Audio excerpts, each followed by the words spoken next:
He was president Good evening, everyone. for 6 years of Bell South. Good evening, everyone. We're about to begin. Please take a seat. Yes. Jane, have you shared that yet? I don't think she shared it yet. No. Did you share with the board members the PowerPoint? I won't wear my hat for the first one. Oh, Lord. Hello and good evening. I'd like to welcome everyone here and watching on Granite Town Media or on the internet to the Milford School District Deliberative Session. My name is Pete Basselier. I'm your school district moderator. And I call to order the deliberative session of the 2022 Milford School District meeting. As we begin, please rise, and if you are able, and then join me in the Pledge of Allegiance. And afterwards, please remain standing. I pledge allegiance Of the United States of America, and to the republic for which it stands, one nation under God, indivisible, with liberty and justice for all. Thank you for that. Please remain standing as we have an invocation by Pastor Al Hoyt of the Milford Congregational Church. Will you please join me in a moment of reflection? Let us be grateful to our Creator no matter what name we refer to them. First, let me say thank you on behalf of all who are gathered here today. Thank you for your many and abundant blessings. Thank you for life itself, for the measure of health we need to fulfill our callings, for sustenance and for friendship. Thank you for the ability to be involved in this useful work and for the honor of bearing appropriate responsibilities. Thanks as well for the freedom to embrace you or the freedom to reject you. Thank you for loving us even so, from your boundless and gracious nature. Amen. Amen. Thank you, Pastor Hoyt.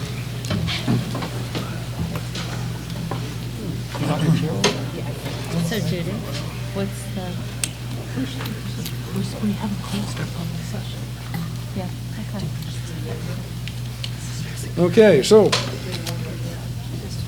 with that, school district meeting in Milford is a two-step process.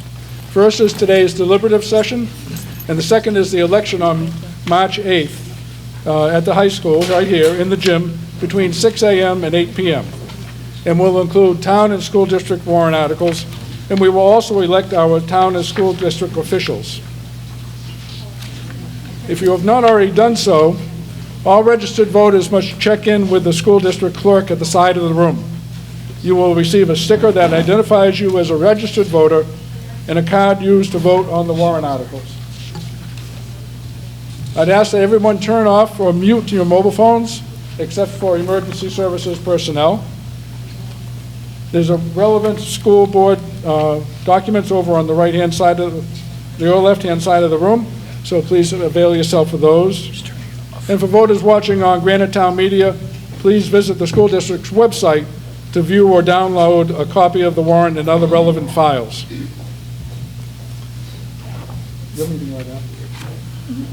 Yeah.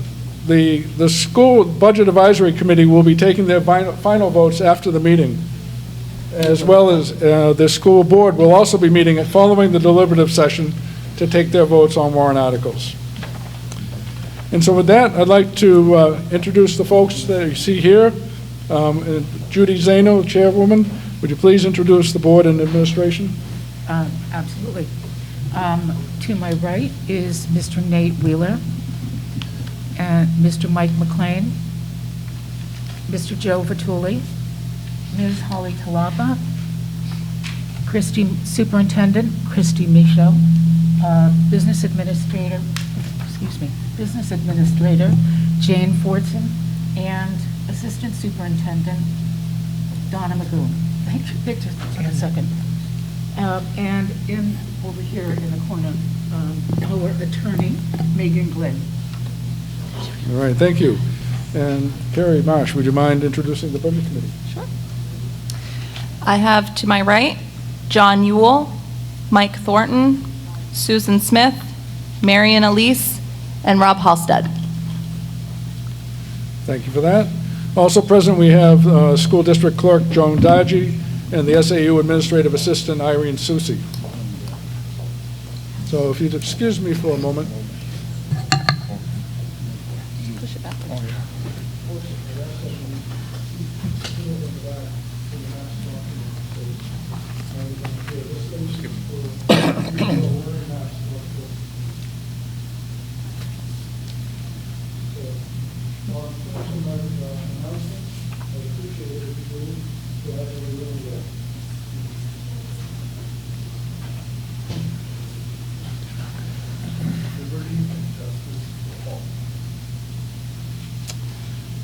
So, tonight, we decide on the warrant article language that registered voters will vote on during the March 8th election here at the high school. You may do two things during the meeting. First, we'll discuss each of the warrant articles, and then second, you can take one of two courses of action. First, you can maintain the original wording of the warrant article, in which case that wording is placed on the ballot and there's no vote needed. However, you may vote to amend the original wording, and if that's the case, if that passes, then the amended warrant article's language is placed on the ballot. For an amendment, only a simple majority is required. As in the past, I've provided you with copies of the Moderators' Rules of Procedure. They're in the book, first and second pages of the inside of the pamphlet you received. Now, what I would like to do is, you've had a chance to look at it. Now we get to practice taking a vote. Does anyone have any questions about the Moderator's Rules of Procedure for tonight's meeting? Okay. So what we'll do now is, I would like you to show by your card whether you accept the Moderator's Rules. All those in favor, raise your card. Thank you. Anyone opposed? There are none. The Moderator's Rules have been accepted. The most important rule, of course, is the last one, which is the body can overturn the rules of the moderator. So, mask wearing is optional within the high school. Nevertheless, to ensure everyone's comfort, spaces have been set aside for people wearing masks and people who are not. Please sit or stand in the appropriate area for your situation. Okay.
Okay, Mr. Wheeler, I understand you have several non-residents that you'd like to be able to address the meeting. Yes, I would move that the non-residents who are not registered to vote in Milford as followed would be allowed to speak in the meeting as called upon.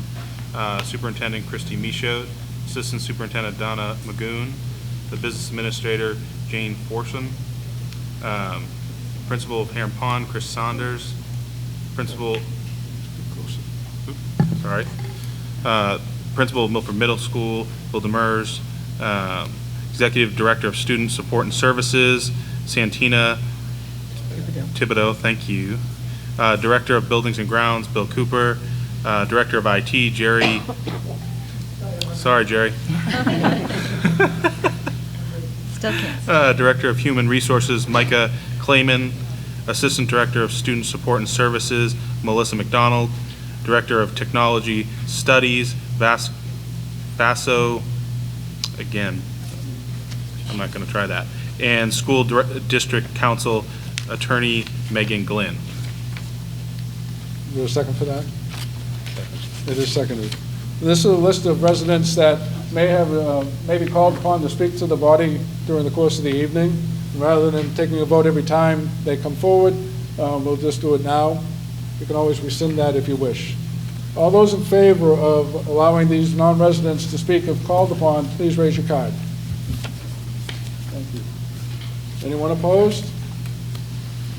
All right, the motion passes. May I have the list, please? Thank you.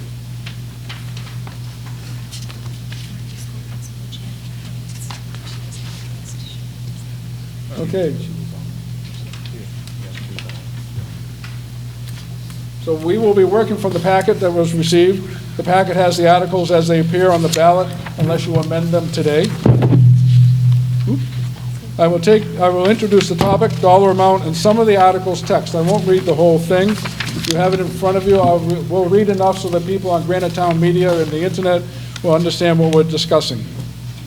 I will then ask the school board to comment on the article, followed by the Budget Advisory Committee. You will then be able to ask questions, make comments, and move amendments if so inclined. You must use the microphone in your area. So the microphone for people who are wearing masks is straight here. The one off to your right is the one for people who are in the area for voters without wearing a mask. You all set? Okay. Judy, you all set? Yes.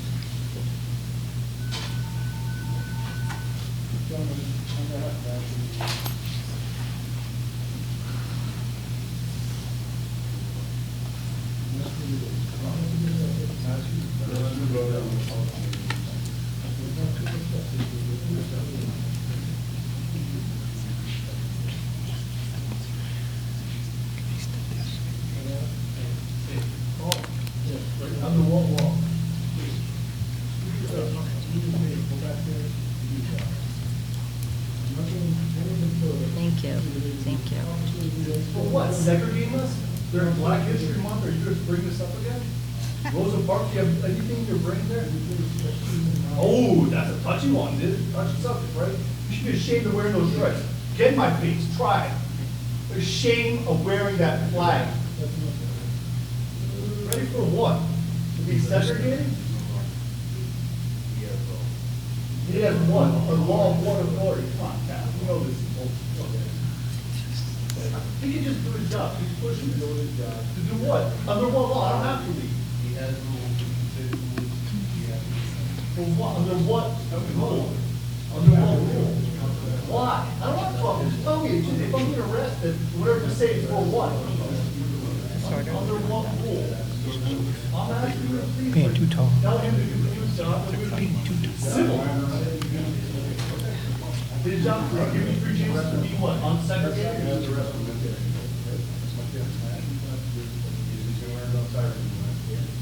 there. Dude. I'm not going to say it yet. Let's go. Come on, man. Come on. Come on, I'm asking. Are you kidding me? During Black History Month, you're doing this?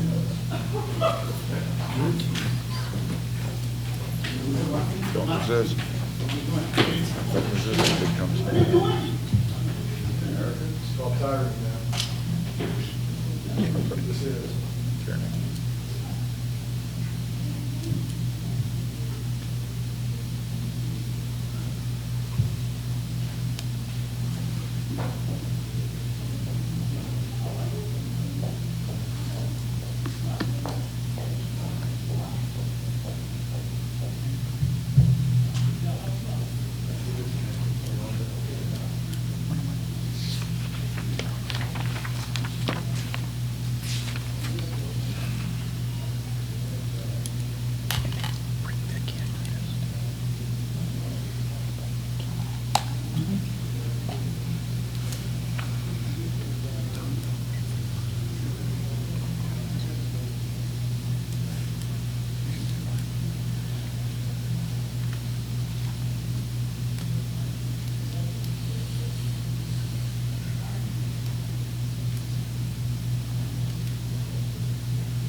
please don't react.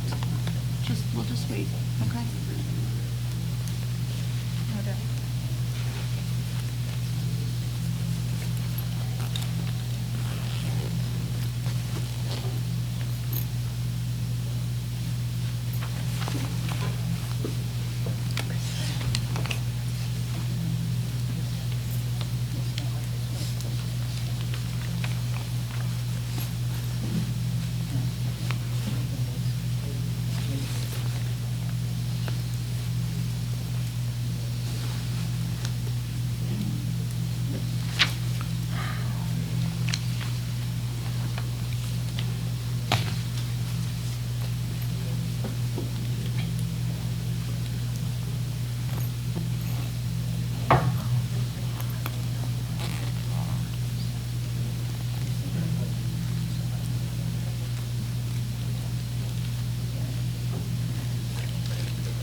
He won't start till he leaves.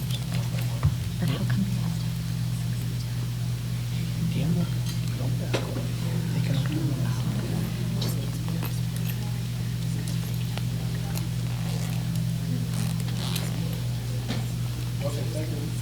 Oh, yeah.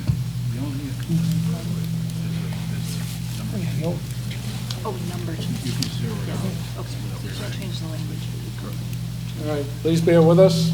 Chief Viola will be back in a moment or two, and we will not be proceeding until after that, until the chief comes back. Oh,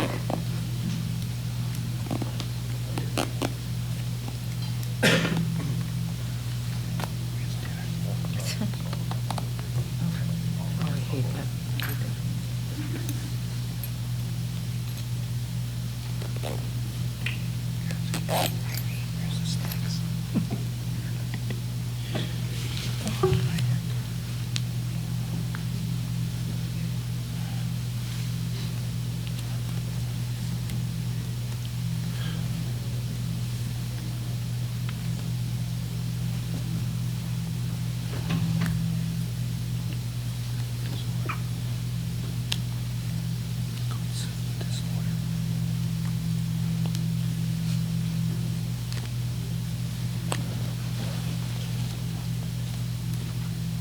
You have jokes to say.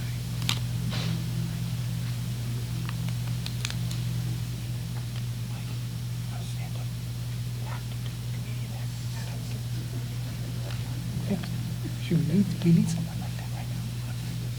Yeah.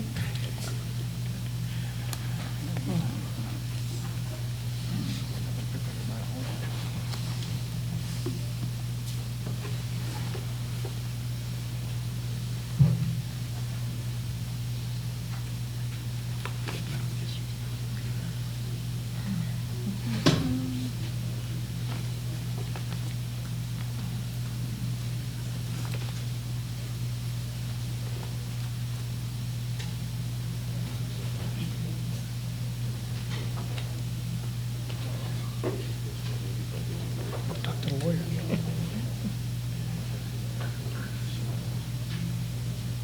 Just don't, this happens all the time.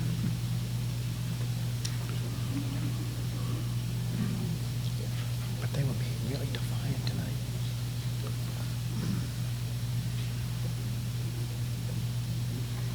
How you doing? Very familiar face. Where's the snacks? I know. I didn't recognize you. Isn't this supposed to be on Sunday with like a breakfast spread? Yeah. That's what I remember. Oh, I'm at lunch. Yeah.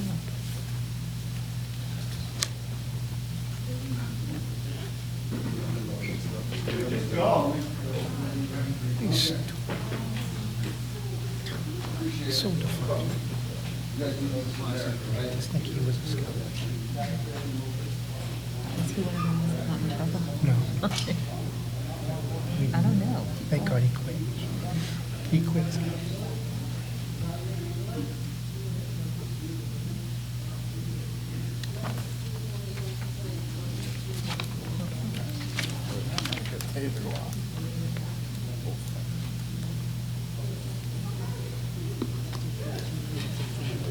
I'm surprised they didn't they should have three or four. He has two. I think he had more. That was stupid, whoever did that. It should have been a left and right with a coin flip or something. And it's not like they were really causing a problem. They'll file a lawsuit. They They'll have no grounds. Yes, they were looking. They're looking to make a point, and I understand. But at the same time, you didn't have to force it. You good? You good?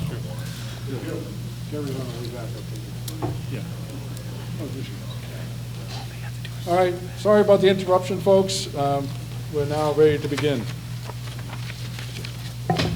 Okay.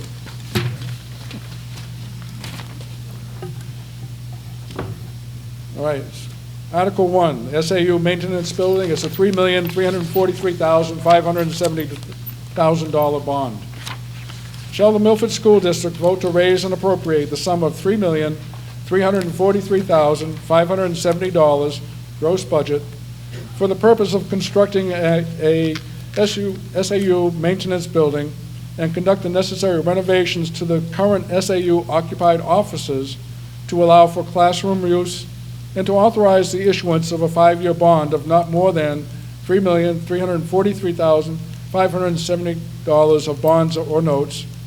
It goes on to say later, and further to raise and appropriate an additional sum of $83,589 for the first year's interest payment on the bond. Ms. Zano. Yes. 2 years ago, the board undertook a feasibility study to have the buildings in the district examined and a basic list of repairs and what needed to be renovated, what needs to be replaced. And LaValle Brunsinger Architects did an exhaustive, okay, I'll try. LaValle Brunsinger Architects did an extensive look at our buildings and gave us a report about what needs to be done. One of the architects has commented about Bales and what a beautiful architectural building it is. But that is sadly its great value, is in terms of its architecture. As we've recently found out, there are some safety issues in the building, some of which are going to be dealt with during February vacation. And so the building in and of itself is safe. It is not going to be safe a lot longer. And the cost of repairing that building is extensive. Much more important than even the cost of repairing the building, however, is the fact that we have about 30 students at the Bales building. It is not a special education building, it's a regular education building. There are people who have IEPs, 504s, and there are also students who don't. It's just a different learning environment, and those 30 students have been traveling back and forth between the middle school and the high school and the Bales building in a bus, day in, day out, 3 to 4 times a day, whatever we have to. I mean, we run it every quarter, every block, and we have these students who are really separated from all of their peers. Geographically, you really can't get much further away in Milford. And I think emotionally, it's really important that we start to pull our students back together into the high school and the middle school. The best way to accomplish that is to get them back into the high school building where they'll have access to both curriculums. So in order to accomplish that, LaValle Brunsinger, in this entire study, said sort of the first moving part of renovating and repairing has to be closing Bales, moving the SAU, and starting the process of fixing what needs to be fixed.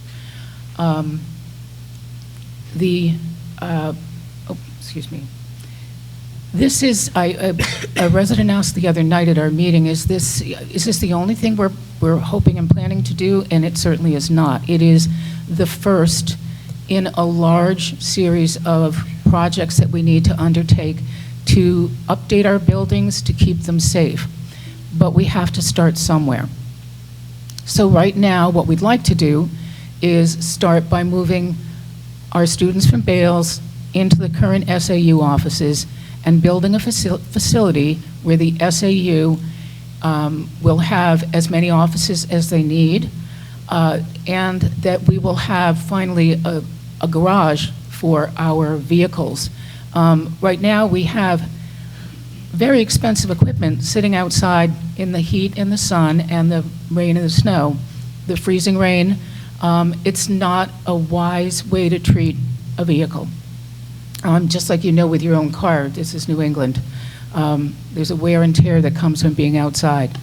So that really, those two things are really what we want to start with. We want to start with SAU offices. We want to have garage facilities for the equipment that we own, and we want to start moving forward, modernizing, and this is the first step.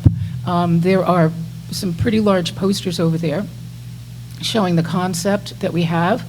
And I do want to make note of the fact that the original concept that was brought to us included a 75-seat auditorium, which we had decided to remove because we didn't think it was necessary. So what we are doing is asking to take out a bond and to fund this, and it will be paid off in 5 years. Like I said, this is part of a much bigger project. Mrs. Michaud put it on the screen the other night and showed timelines and what we need to undertake over the next few years. And we can entertain any questions you have. All right, thank you. Ms. Marsh, sorry. So the School Budget Advisory supports and recommends this Article 6 and 0. We are in support of this bond for many of the reasons that Mrs. Zano mentioned. Moving Project Drive to reintegrate students back into the middle school and the high school, which will also eliminate a large portion of transportation costs. The very large cost avoidance of the $8 million, roughly, to fully restore Bales to compliance.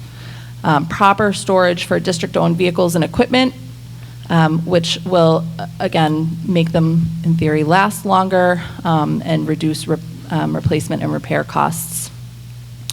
And creating some long-term savings by investing in district-owned facilities versus leasing costly commercial space to house the district offices. Thank you. With that, I'll open up to any questions or comments. And please remember when you come forward, especially the first time, your full name and street address, even though I know who you are, Steve. I'm Stephen Takis, 175 Winton Road, Milford. I wasn't going to ask this, but since you brought it up, I would like to ask it. You said that this is a first part of a multi-year project that's going to be, don't remember exact words you used, but to me it sounded like very expensive. How much money are we talking about very expensive in the next several years for this project? Exactly, I'm not sure that I have all of the figures right in front of me. It would be an extensive renovation of the high school as well as the ATC. The ATC, we're hoping for offset from the state that will the state is fully funding right now.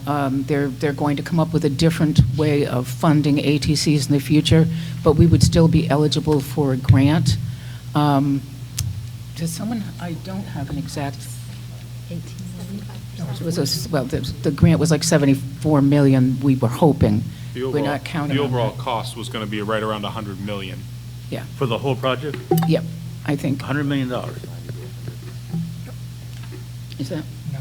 That's not everything, though. That was if we had added on. The renovations were about 49 million. but the overall project, the whole scope of what we were looking at, the whole scope of what we were looking at was 100 million, right there For around. all the schools. Yeah, all the schools. For all the schools, Yeah. yes. Over a 10-year period. Okay.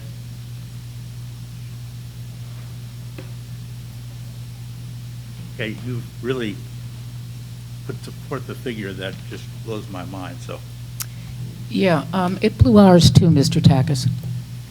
Honestly, when they came back and gave us those numbers, that was a shock. But there are so many things that are outdated, and frankly, technology is just moving so fast today, and these buildings just aren't equipped to move with it. It's just off the top of my head, but it just seems like for $100 million, we could just razz everything and start all over again, and it'd be cheaper. It feels like it, but it's not necessarily true. I'm sorry. Yeah, everything was like 140 total. We were picking and choosing how we would proceed. There are many things that haven't been updated or modernized. I think we want our children to learn in a building that supports learning. And right now, the quote-unquote newest building in our district is over 20 years old, which we simply don't have the right space for education right now. Madam Chair, it's a phased approach. So this is really the first leg. So the first leg is to integrate the students from Project Drive back into the high school.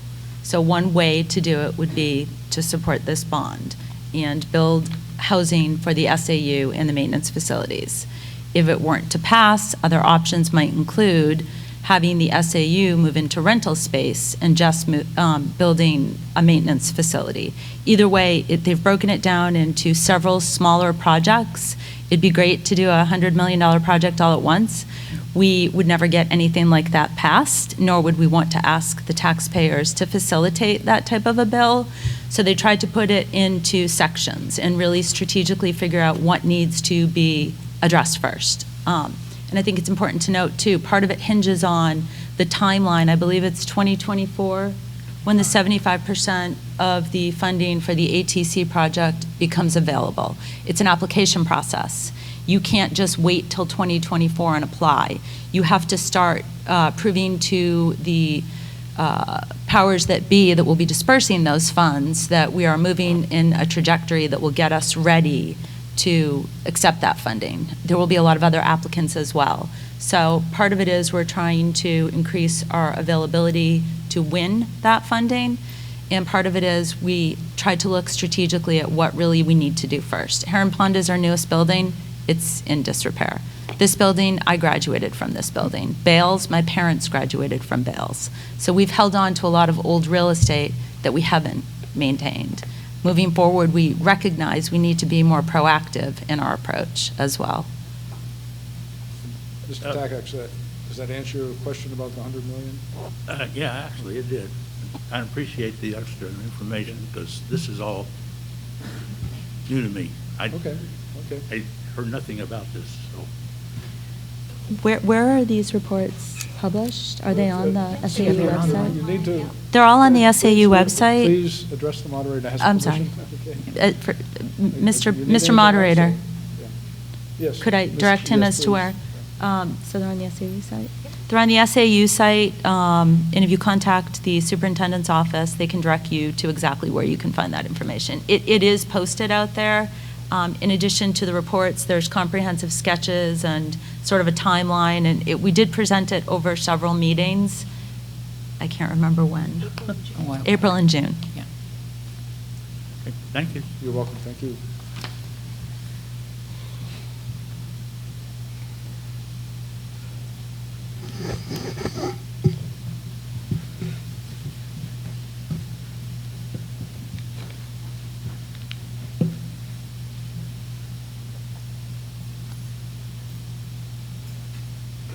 Good evening, Steve Vitak, 5 Georgetown Drive. I have very mixed feelings about supporting this article. So I have one question, and if this is redundant because I couldn't hear everything that our last speaker was saying, but does this $3.3 million include the renovations that are going to be done to the SAU area to bring the people over from Project Drive? No, those don't. I thought, It does not. okay. We need an answer that everyone can hear. Yeah, So I know. one We were person would trying respond to- using the mic, that would be helpful. That does not include the renovations for the SAU building. I'm sorry, the SAU, the current existing SAU location. Okay. Do we have any kind of an estimate of what that's going to cost us? Not at this time, we do not, no. Okay, so- It may be helpful for Mr. Cooper to talk with, talk with us about the steps that we're taking. But right now, we're sort of working to figure out exactly what a reconfiguration of the, both sides of the SAU office would entail, what would be necessary to accommodate for the Project Drive program. And so we're still in that process of determining what the actual reconfiguration needs or renovation needs would be. And from there, we would be getting some prices for the renovation. So is the plan to have this renovation, I'm sorry, the time, I guess I would like to know what the timeline is for making this transition if this is passed. Do we know that? Yep, we would be working over the summer months for the reconfiguration of the SAU office, and depending on, what the vendors' availabilities, and I mean, right now we know what that looks like in terms of, access to materials and vendors and things. So it may take into the fall.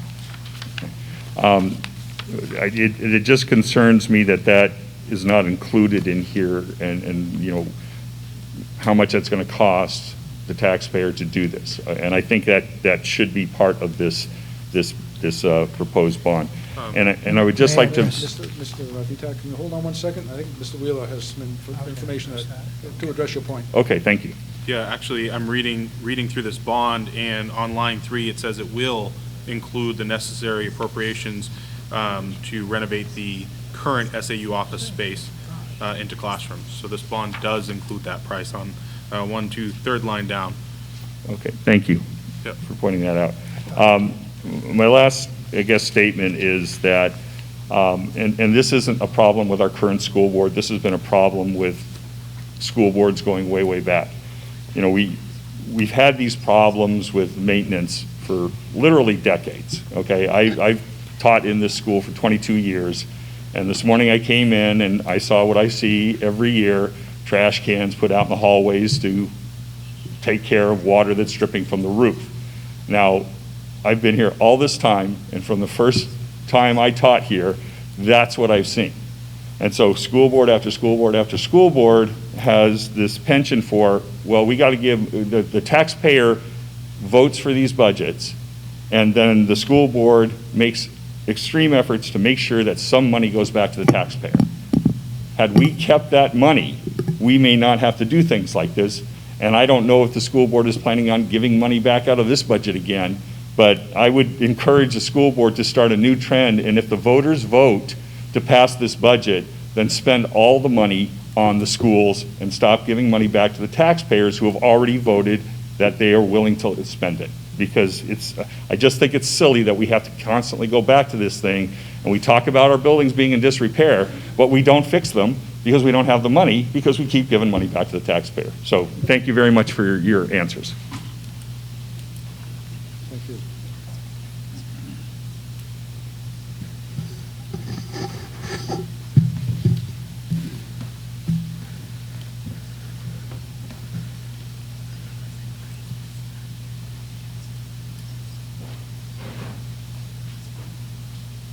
Hi, Jennifer Sigrist, Osgood Road. Let me first say that I support all of the new facilities that we need in this district. We have the most phenomenal administrative team that this district has seen in many decades. And I understand that they've been trying to handhold the board and keeping this project moving going forward. Jacques and the high school are woefully outdated. Bales is in deplorable condition, and the leadership team is spread out across the district right now because of some decisions that this board has made. They do need to be together to work more cohesively. So I really want to support all of this. However, there seem to be a lot of missing pieces for this project, primarily community engagement. When this project was first presented, there were specific steps included in the presentation. On page 10, there were 3 words: strategize, inform, and promote. This included community dialogue and building consensus. Those were the only words on page 11 of the slide presentation. Page 14 of the presentation clearly stated, transparency equals trust, start to finish. Page 15 stated, promote a voter that doesn't know, votes no. Page 16 was on virtual engagement, including question and answer sessions, online survey sent out to the community, and then sending the community-wide mailers to give them information on this. Page 17 mentioned a 12-month effort of strategic community engagement. None of these things happened.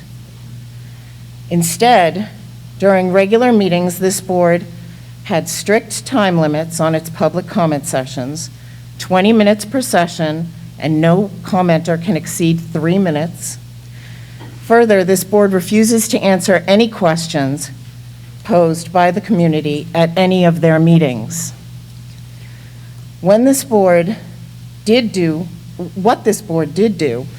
is it created a standing subcommittee, handpicked the members, and it based all their decisions, motions, and votes on the recommendations made by this small group in a page-and-a-half memo dated November 15th. Unfortunately, there is no mention of the facility committee meeting schedule, so no one from the public could go and take part and listen to what they discussed. There are no videos available anywhere of their meetings, and there are no meeting minutes posted for any meeting, which is a direct violation of RSA 91A1A. I realize there are many critical needs in our district, but we desperately need new schools for our students first and foremost. And it concerns me that spending this amount of money on a project right out of the gate that has offices and garages does not address our students and making sure they have an adequate learning facility. And I'm scared and concerned that this kicks the bucket, pushes it all down the road for many years to come.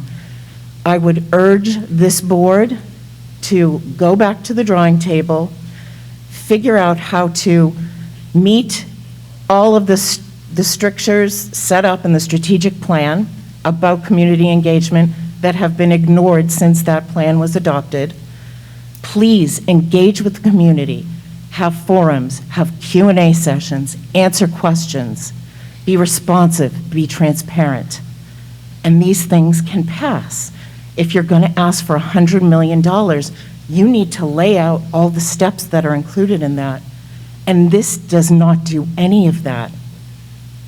If the community would not pay $3.5 million for a new library to fix the library and put on an addition that the patrons require, that the entire community can access, why do you think that they would pass a $3.5 million bond for office space and garages that don't do anything for the students or the community? Thank you.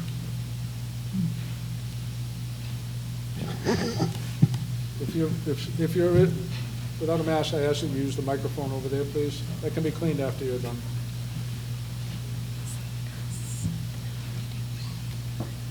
Good evening. Noah Boudreau, Comstock Drive.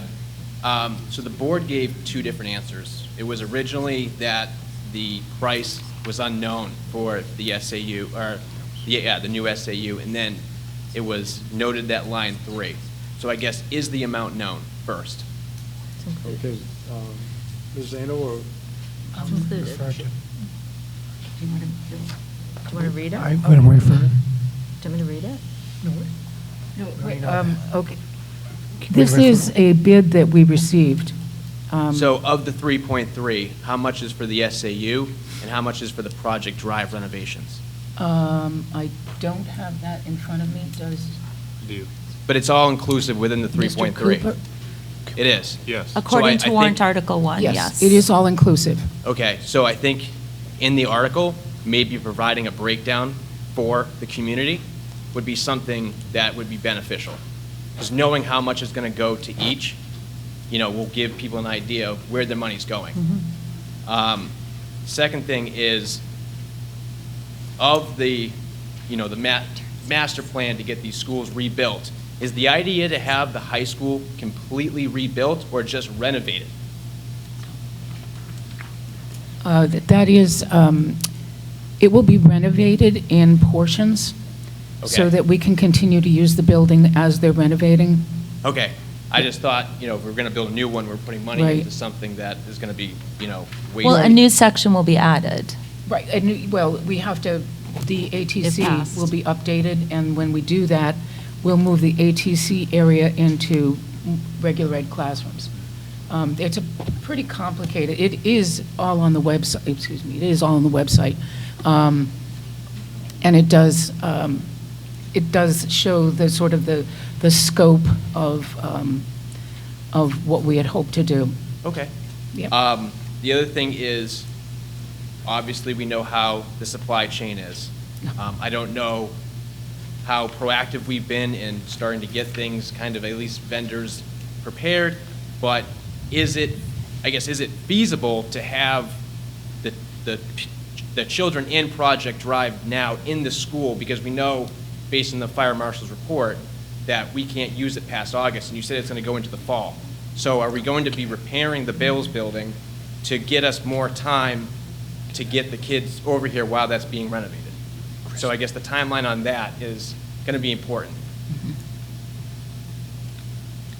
Christie, can you address that? Moderator. Who's going to Oh, sorry. respond? Mr. Vituli? No, if I could. Or Ms. Michaud, go Yeah. ahead. Based on the presentation that we gave on Monday evening, the flushing of the sprinkler system or the fire suppression system, as well as replacing the fire-rated doors, is going to allow us a bit more time within the Bales building.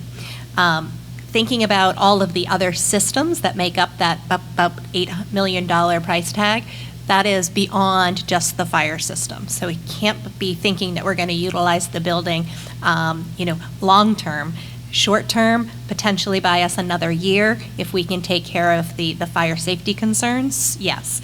When we talk about mechanical systems and plumbing systems and those other pieces that were identified within the feasibility study, those are things that are going to be very costly and would need to be taken care of over time.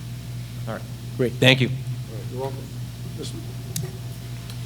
Mr. Moderator? Moderator, Can- Somebody, could Mr. Mr. Cooper address? sorry.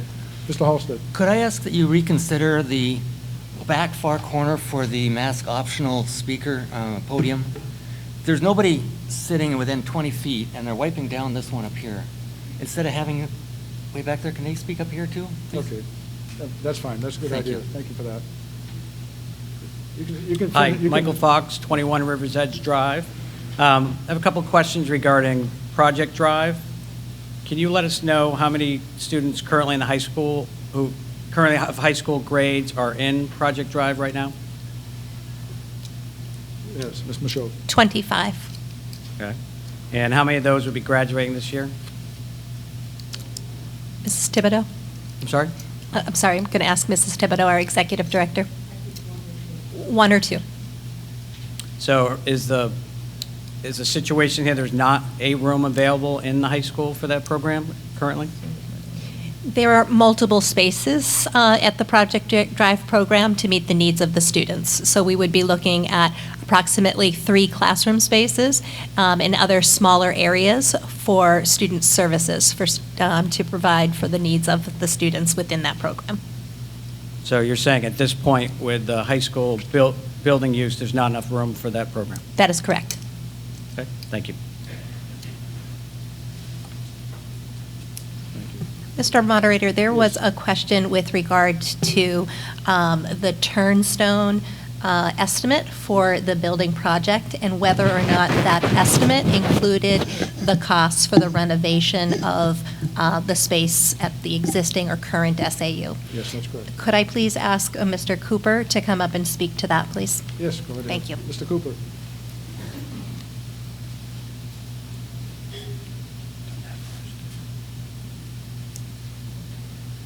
The question is, do we know what the cost is for the renovations here at the high school? It's more of demolition of 2 classrooms. If anything, Mr. Cooper, bring the mic closer, please.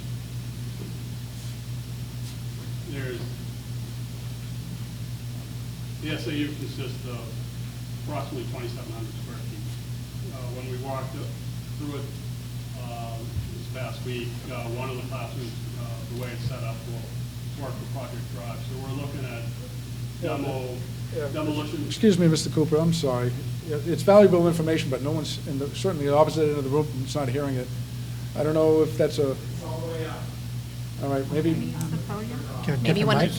Maybe at one of the podiums, Yeah. if that's How about okay. if you use a podium? That'd be fine. Yes, if you would, please.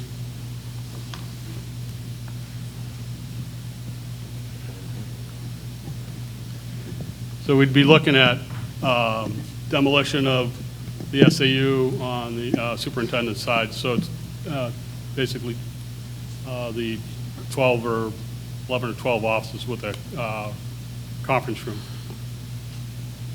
We're talking probably 10,000, maybe a little more, a little less. It's just demo and then reconfiguring that space so we can actually get approximately 3 600 square foot spaces in there. So right now we're in the process of doing CAD drawings for it and figuring out how the layout's going to be first. So but that was the initial cost that we came up with. And most of that could be done in-house with my own staff. All right, thank you for that.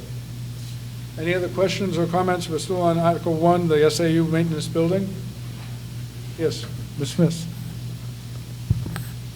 Speaking as a resident, Susan You Smith. still identify yourself with your street address for the record, please. I am. Speaking as a resident of Milford, Susan Smith, 136 Annan Drive. I just wanted to point out to everybody the ages of the schools. The Bales School is 128 years old. The Jock School is 66 years old. Heron Pond is 21 years old. Milford Middle School is 50 years old. And the Milford High School is 62 years old. So if anybody has any doubts that we need to invest in the school buildings in this town, I just wanted to give you some perspective on that. All right, thank you for that. Yes, sir. Yes. Yeah, come on up to the front. Thank you. Noah Boudreau. So just a question. We have the 3.3. You said you gave the cost breakdown. Are the plans for the SAU maintenance building, is that an exact figure? Go ahead. Yes, as presented by Turnstone. Yeah. Okay. So with that, can't something be amended in the article that states the exact figure with the remainder going towards the renovations? You can ask for an amendment along those lines, absolutely. We need the dollar amounts certainly, but I understand your intent. Yeah. And that is possible to insert language that says X number of dollars and forecast, if you will, for the SAU and whatever for the Yep. units. And the other question is, what if we go beyond the estimates on the renovations? Well, That's a great question. Let's hold it for a second. Okay. Is it possible for the board to break down the cost between the SAU and the maintenance portions of the $3.3 million bond? I'm bringing up Turnstone's estimate now. Turnstone's estimate for the construction costs and for the project soft costs included total $3.343570. So that is the exact cost that you see here in the warrant article. This piece that Mr. Cooper is speaking about is, again, just a rough estimate of the demolition and then the reconfiguration of that space. And he's estimating at this time approximately $10,000. Mr. Chairman? Yes. I think then that the warrant article itself includes the SAU renovations in that 3.343570. It does. Not that $10,000 is a big difference, but I would say that we would need to up it by 10,000 or take out any mention of the SAU renovation, especially if it will be addressed in-house. Is that what you're looking for? Do we need to amend? Or what would you like to see? I mean, I guess the biggest issue with me was just the breakdown. Again, he gave the breakdown of costs, or what the estimate's going to be. An estimate's an estimate, and if it's hard figures, usually they give hard figures as to what's going to go to each project. That should be, outlined for the community, because not everybody goes to the websites. They don't look at, again, the timelines, the plans, things like that. So when they go to the booths, having it broken down is information I think that they should have. So, Mr. Chairman, a clarifying question to Mr. Boudreau. You're looking for... Hold on a second, please. Mr. Cooper. So just want everyone to understand that Turnstone was hired as a construction manager. We went out to bid for a construction manager. They're giving us an estimate. They still, if this project were to pass, they still have to go out to bid to construction companies, and we would not exceed the $3.343 million. It may be lower than that. We may come in and someone may say, hey, I can do it for a lot less. But that would be the top of what we would do. So it's really important that people understand they're just the construction manager. They're managing all the subcontractors on that site if this gets approved. So that's their estimate they gave us was based on today's dollars.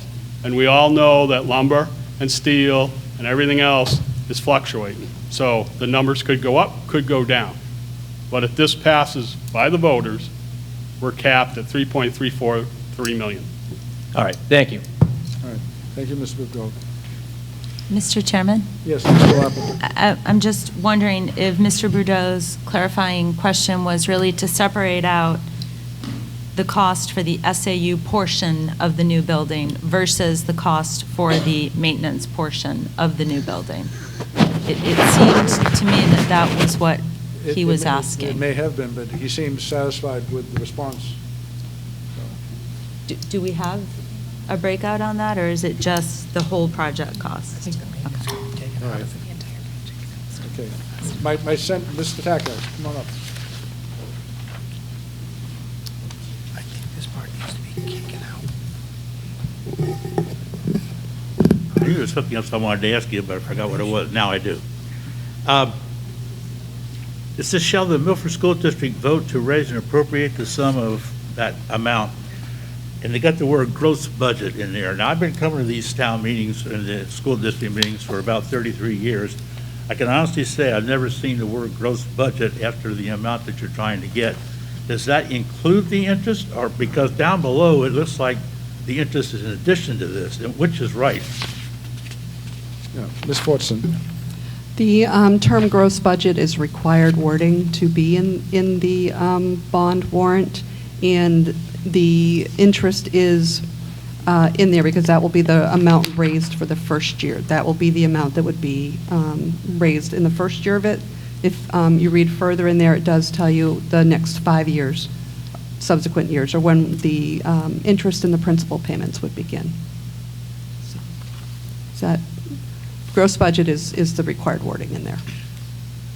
Mr. Moderator? Yes. Mr. Wheeler? So I think the answer to your question is yes, we would bond 3.343570 million, plus we would appropriate the 87, where's the number?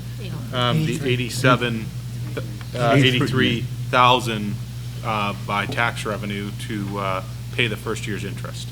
So you would add those two numbers together, that's the total cost. Okay, so the interest over a 5-year bond would be somewhere around $400,000. So I've been through this before many times at these meetings, and I never get anywhere with it, but I just wanted to tell the public that we're actually, the amount that you're actually looking for, with interest, has to be paid, and the sum that you're looking for is actually more like $3.75 million. Is that a fair statement? After interest is paid, I believe so. Yeah, Ms. Fortune, would you be able to answer that? I'm sorry, I don't have the breakdown right now of the interest, but that is the interest for the first year that would be payable on February 23rd, 2023. It's prescribed by the way the Municipal Bond Bank goes about doing it. So yes, the amount is more, but for the actual amount being raised to go into an operating budget to make the payment for the first year's interest is the $83,589. Okay, but what I'm trying to get at, and what I'm trying to get the public to give the actual information, I know I've been through this many years, okay? You're actually looking, total amount this is going to cost is going to be like $3.75 million when you add the $400,000 in interest charges to this 43 capital cost. Yes, your subsequent 5 years will have more interest added to it, yes. The bond amount itself would be approximately the $3,343,570. To that, you would be adding not only your first year interest you see here, but the approximate amount of interest for the subsequent 5 years. I just want to make sure that the public understands that this is not going to be 3,343. It's going to be more like $3.75 million. Is what, when you get done paying the whole thing, this is what they're putting themselves on the hook for, right? Okay, that's all I want to know. Great, thank you for that.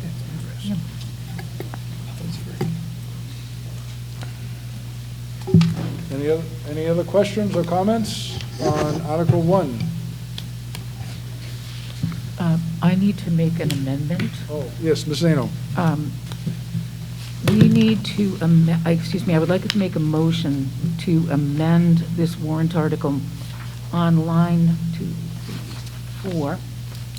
I would like to change the wording to authorize the issuance of approximately a 5-year bond, and then the rest of the words, but to add the word approximately before the A.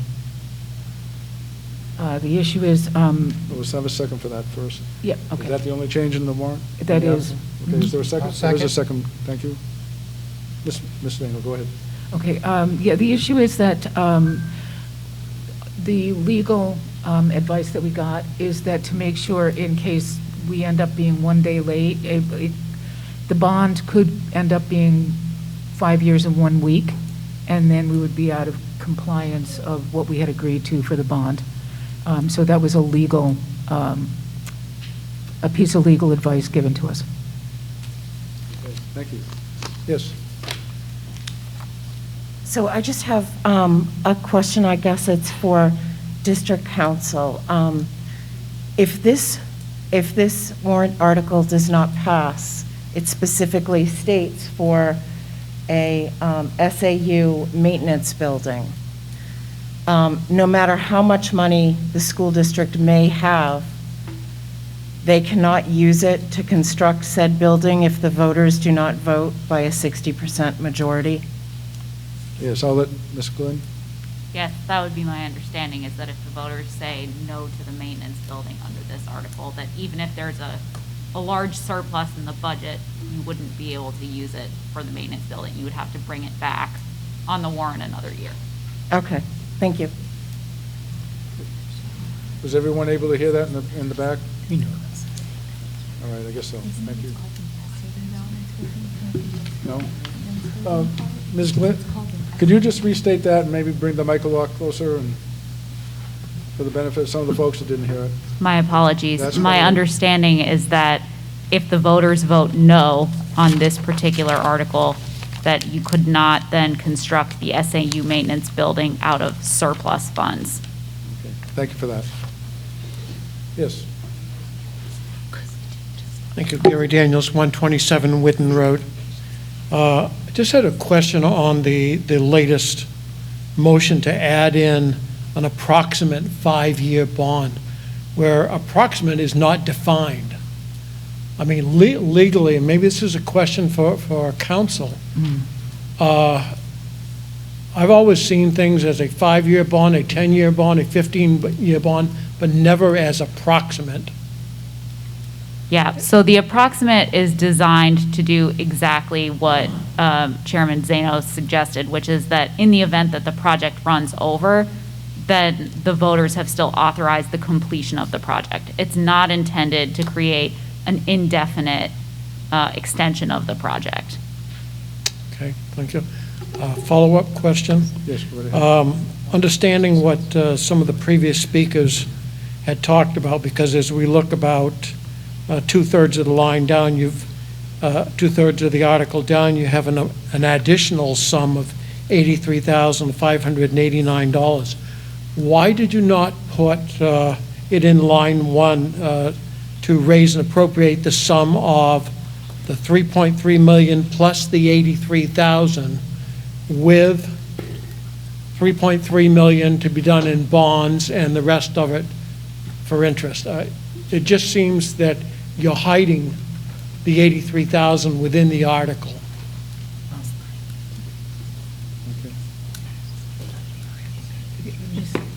Well, is that, you asking a question? Or it Yes, sounded I'm like- asking why they didn't, why they phrased it the way they did as. Ms. Fortson. Ms. Zano? Ms. Fortson can speak to this. Or Ms. Fortson? Same question I I did this in accordance with the wording as outlined in the Department of Revenue booklet that comes out each year. I've had the Department of Revenue read it. You can put it as 2 separate articles, but in this case, you have to raise and appropriate that amount of interest in order to make that payment in the first year. So if the warrant passes, your bond is separate.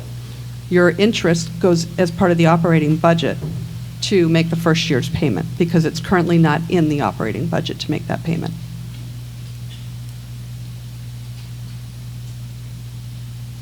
Okay, I'll just make a comment. I think there's more transparency to be upfront in telling people what the total amount to be raised is, and then you can break it up. So much for the bond, so much for the interest later in the article itself. But you may have some people that think that it looks like you're trying to hide the $83,000 in that if they don't read through the 6 inches of text. Thank you. All right. Thank you, Mr. Daniels. Any other questions or comments? We have a motion to amend Article 1, inserting the word approximately, so that the 4th line reads, and to authorize the issuance of an approximately 5-year bond of not more than $3,343,570 of bonds or notes. So we have to take a vote on this because it is a motion to amend. All those in favor of amending Article 1, please raise your card. All right, thank you. Anyone opposed? Raise your card. Oh, my. Okay. I'm going to call for a count. Ms. Mitchell, could you count this side perhaps for me, please? And Mr. Daniels, would you mind counting this half of the room for me? So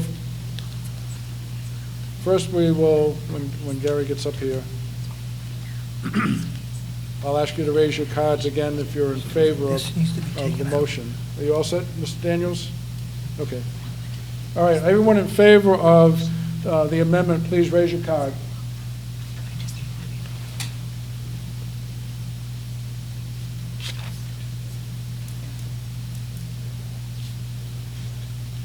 Behind you, Gary.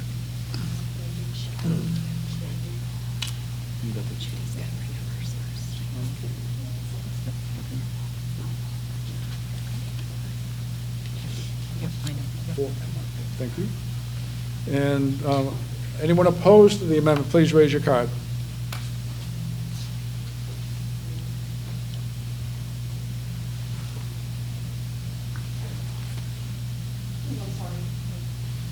Did I miss you on the first one?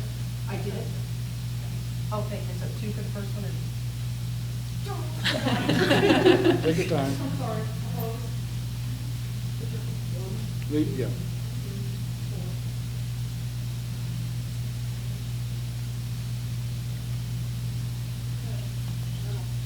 Ten?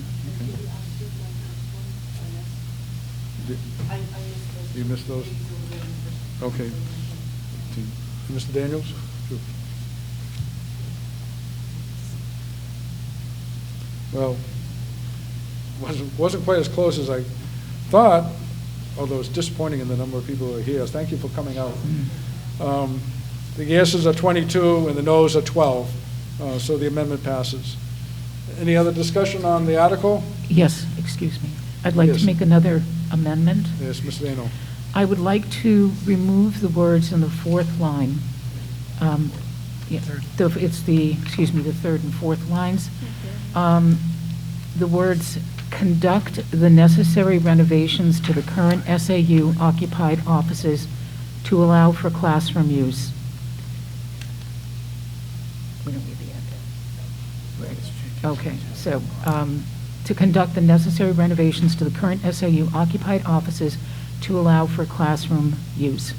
I move that that be excised from the warrant article. Okay, is there a second? Mr. McLean, thank you. Okay. You can discuss that. All right. The issue is that if this warrant doesn't pass, we would not have, I'll try harder. If this warrant doesn't pass, then we would not be able to renovate the SAU offices. So we have to have a backup plan. If this warrant article doesn't pass, we need to move forward with other plans, other ways to solve the problem. And we don't want to basically preclude us from making the renovations, which would be done, as Mr. Cooper said, in-house by our own staff. So I think taking that out allows us to make those renovations if we chose to do so. All right, thank you for that. Any questions or comments? Mr. Moderator? Mr. Lobb, I saw her first. Sorry. I'm just wondering, if the article does not pass, by removing that particular line, we would be able to then move forward with rental space and renovations to the existing SAU space to get the Project Drive students in there. However, we would be precluded from any activities surrounding the build of a maintenance building. So I don't know. I had tried to ask legal counsel if the warrant article were titled Combo SAU Maintenance Building, if that would free us to then use potential excess funds for just the build-out of a maintenance building. And I don't know if... I don't think I understand the question. So as written, the warrant article lumps together the SAU and the maintenance building. So we're going to remove the line that says that it also includes renovation to allow the SAU to potentially rent space and then still renovate for the Project Drive students. Yes, speak I'm into the mic. wondering Okay. if there's any other way that we could edit the way the article is written, and instead of calling it SAU/maintenance building, if we actually called it a combination project.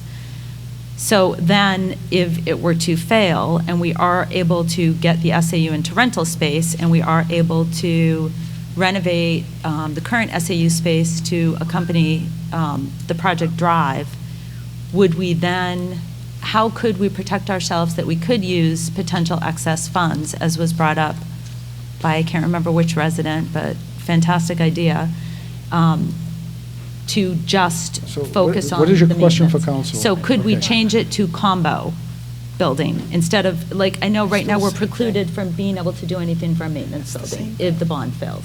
You can amend the title of the But by amending it, would we put ourselves in a position to potentially move forward with just the build-out of a maintenance facility? I think if you amend it to move forward with just the build-out of a maintenance facility, and then it gets voted down, then you can't then build a maintenance facility under no means no. So I want to amend it to call it a combination project, SAU/maintenance. So then if it fails, we could still just Mr. move Lapa, forward. Mr. Lapa, all right, speak to the mic so everybody can I'm hear sorry. you. I know Ms. Glynn's behind your back. And we can't, I hear you saying the word amend. We need to Right. act on the first one first. All right? Okay. I didn't know if we would incorporate this into that The- amendment, or just do it The separately. amendments have been made and seconded, so for clarity, we'll keep it separate. Thank you. Thank you, Moderator. Yeah, that's quite all right.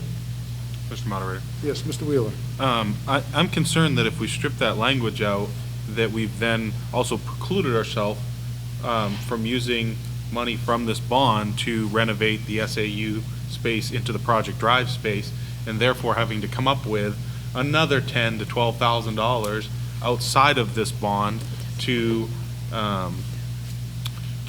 do that renovation. So I think the language needs to stay in. But it doesn't include it.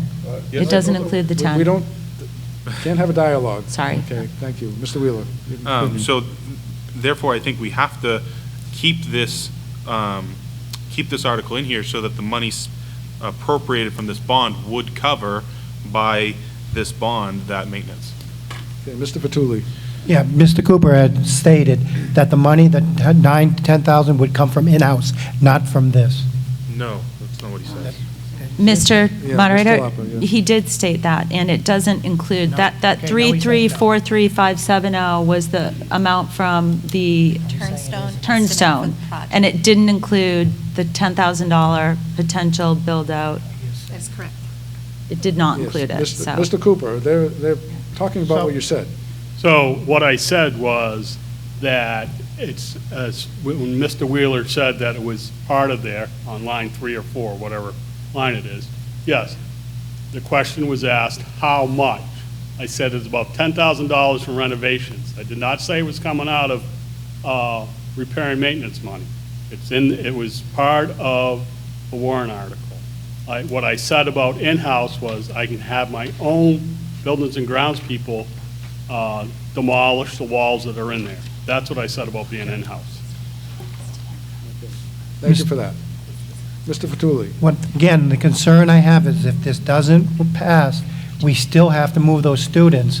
Where are we going to put them? In the SAU if we do not renovate it. If it's in there and it doesn't pass, we cannot renovate it. If we keep it out, we can use the funds from the maintenance expendable trust at any point to do that. But if we vote this down, we can't, if it's voted down. Thank you for that. Ms. Marsh? I just have a clarifying question. It was my understanding that if a warrant article failed, the board could request a special meeting of the voting body and come back and ask for something different. Is that incorrect? Okay. So if this article fails, and we still need to renovate out the SAU space, we have the option to come back to the voter with another number and say, this is what we're looking for and here's why, correct? Yeah, you may require going to court and ask for permission, but, yeah. Ms. Segrist. Yeah, come on. Sorry, I didn't mean to stop you in your tracks. I'd like to make a motion. Not until this one's done. Okay, sorry. You can speak to this one if you wish, but I'd rather you wait. This one is specifically which? We're looking at, considering deleting the phrase "and conduct the necessary renovations to the current SAU occupied offices to allow for classroom use." I'm sorry. I'd like to second that. All right, thank you. You agree with it. Any other questions? Yeah, Ms. Michaud. Again, I'd like to be clear that the $3,343,570 does not include the cost of renovating the SAU space. That $10,000 that Mr. Cooper was speaking about is over and above the amount that was stated in the warrant article. Okay. Yes, sir. Mr. Boudreau.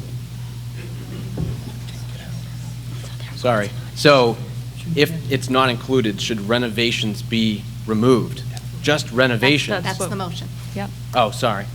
Yep. And the second thing is, with the special meeting, I guess that costs money, because you have to rerun the election. So the question I have is, how much is the cost of that approximately? Oh, I don't know, we haven't had. Would it be that. greater than the $10,000 renovations they're talking about doing?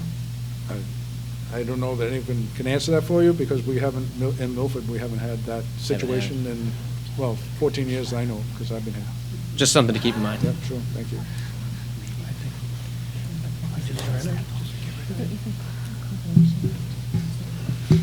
It's still the same thing, it's the same thing as this slide. That's what I voted. After Mr. Beck.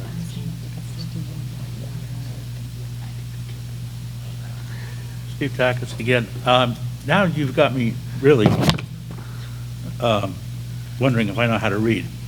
You said that this 3343-570 does not include the $10,000 renovation. And it says right in here, you want to spend $3343-570 for the purpose of constructing an SAU maintenance building and conduct the necessary renovations to the current SAU occupied offices to allow for classroom use.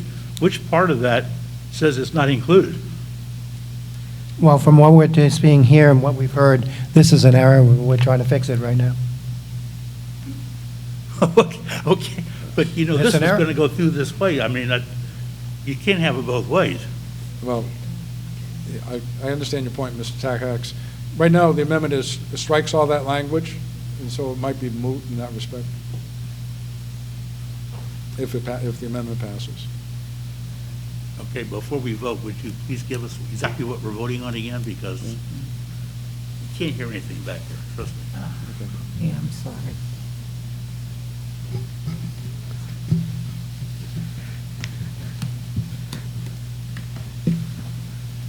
Yes, Ms. Marsh. I'm sorry, I've forgotten your name, but when he came up, he was asking for clarification on what the motion was, and was asking if we could just strike renovations, and the response was, that's what we're doing, but that's not what we're doing. So I just want to be sure that everybody's clear that they're asking to remove an entire sentence, not just the word renovations. That was what you asked, right? Okay. Yeah, excuse me, if we were to strike the word renovations, a sentence becomes very awkward, you know, so. Mr. Moderator? Yes, Mr. Lap. Could Chair Zano please just reiterate for the attendees the exact verbiage that she would like to remove? Okay, It's from and. on the third line, starting with the word conduct the necessary renovations to the current SAU occupied offices to allow for classroom use. And.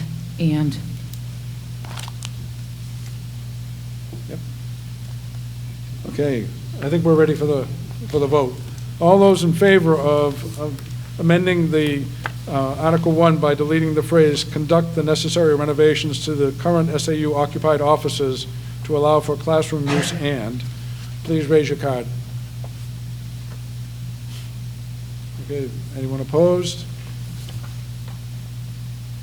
The ayes have it, so the amendment passes. We strike that language. Now, Ms. Segrist, did you want to make a motion yourself? Yep, okay, thank you. Yep.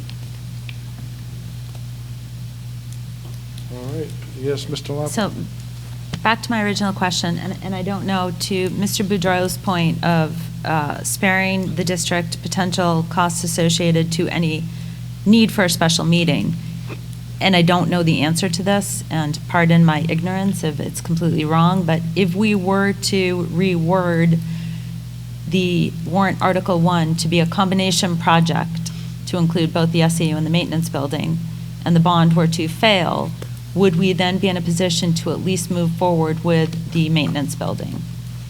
No. Okay.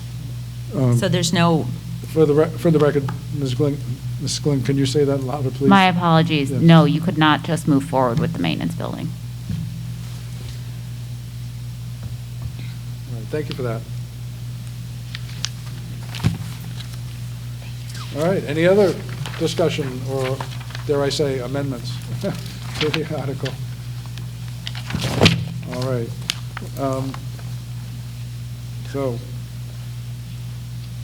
we've just amended that by, I'm going to take a vote just because if we think that this is going to pass and it goes to bond council, I want to be very clear for the record. So I'm going to ask you to vote one more time. And the question will be, and I'll just read the very beginning of it so that everybody's on the same page. Shall the Milford School District vote to raise and appropriate the sum of $3,343,570 gross budget for the purpose of constructing a SAU maintenance building and to authorize the issuance of an approximately 5-year bond of not more than $3,343,570 of bonds or notes? All those in favor, please raise your card. Thank you. Anyone opposed? All right, the ayes have it, and the amended article goes on the warrant. And I'll ask the school district clerk to make that happen. All right, now we're on to Article 2, the school district operating budget, $45,149,187. Shall the Milford School District vote to raise and appropriate as an operating budget, not including appropriations by special warrant articles or other appropriations voted separately, the amounts set forth on the budget posted with the warrant, or as amended by vote of the first session, which is us, for the purposes set forth therein, totaling $45,149,187. Should this article be defeated, the operating budget shall be $44,546,621, which is the same as last year, with certain adjustments required by previous action of the Milford School District or by law. Ms. Zano? Yes. Oh, wait, we wanted to have that conversation. You wanted to make a presentation? Actually, Ms. Fortson is going to make a presentation. Before we go into this any deeper, Ms. Fortson and Ms. Marsh have short presentations for you. First slide is just basically going through the comparison. Our current operating budget for the 21-22 school year is $44,073,063. Can you speak a little closer, please? Yeah, sorry. And our proposed operating budget for the fiscal year 22-23 is $45,149,187. This is an increase of $1,076,124, or 2.44%. Major items or factors that are influencing the budget. We have an estimated reduction in the 22-23 revenues. We have an increase in state education aid of $385,768. However, that will be offset by an estimated reduction in the year-end fund balance. Last year, we returned $1,983,606. This year, we do not have an estimated amount yet that we will return. So at this point, that would be a decrease, or we would need to raise more funds to offset that reduction. We have health insurance increase of $277,804. It was a 5.4% increase, offset by deductions made previously to receiving that. We have a decrease in out-of-district placement population of 236,500. We have an increase of one preschool teacher full-time equivalent for 93,230. We have an increase of one full-time English as a second language teacher for 112,639. We have an increase of one full-time board-certified behavior analyst for $97,245. And we have an increase in the cost of contracted services for nursing, as identified in IEPs for students, of approximately $92,500.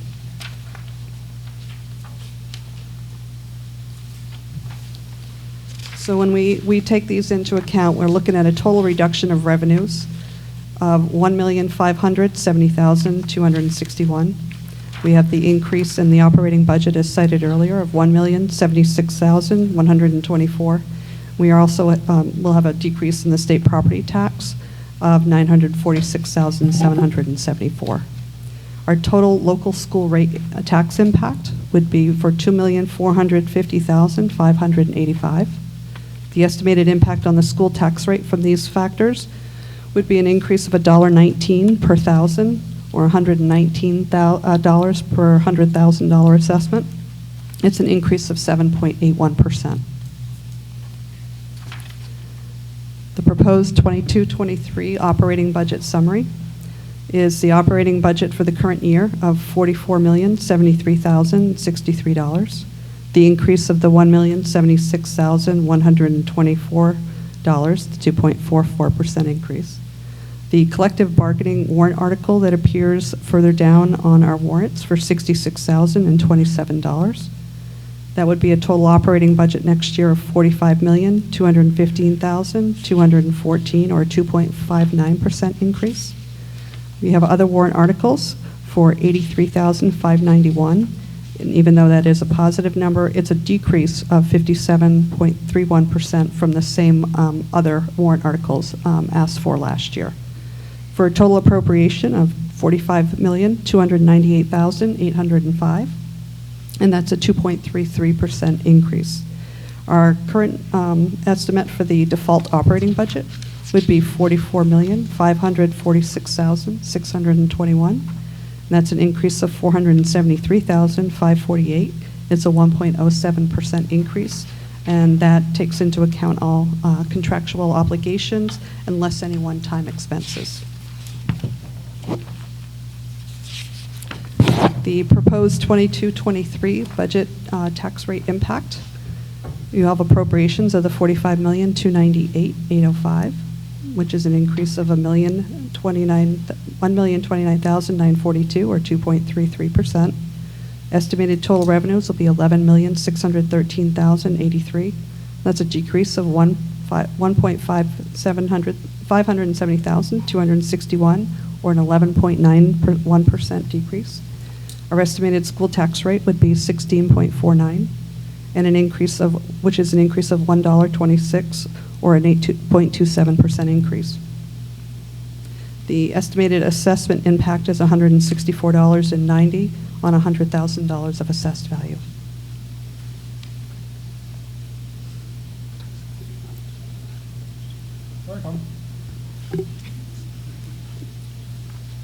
Thank you for that. Ms. Marsh, you wanted to make a presentation? So, Mr. Vitek, I appreciate your comments earlier. You actually opened the door to what we wanted to speak about. So a question was recently raised at a board meeting regarding the board's approach to kind of relying on fund balance at the end of the year to pay for stuff. And so when Mrs. Zano and I spoke about it, we felt like maybe a brief explanation of what fund balance is might help folks that don't understand. And I'm going to be honest with you, I'm not a financial person. I work in human resources, but I have 10 years of experience in a school district, so I have a broad sense of an understanding of how it works. So if I say something technically wrong, it's because I'm not a finance person. So fund balance can exist for a lot of reasons, and a lot of times it's because of hiring savings or unexpected savings on purchases or seeking alternative sources of funds for something.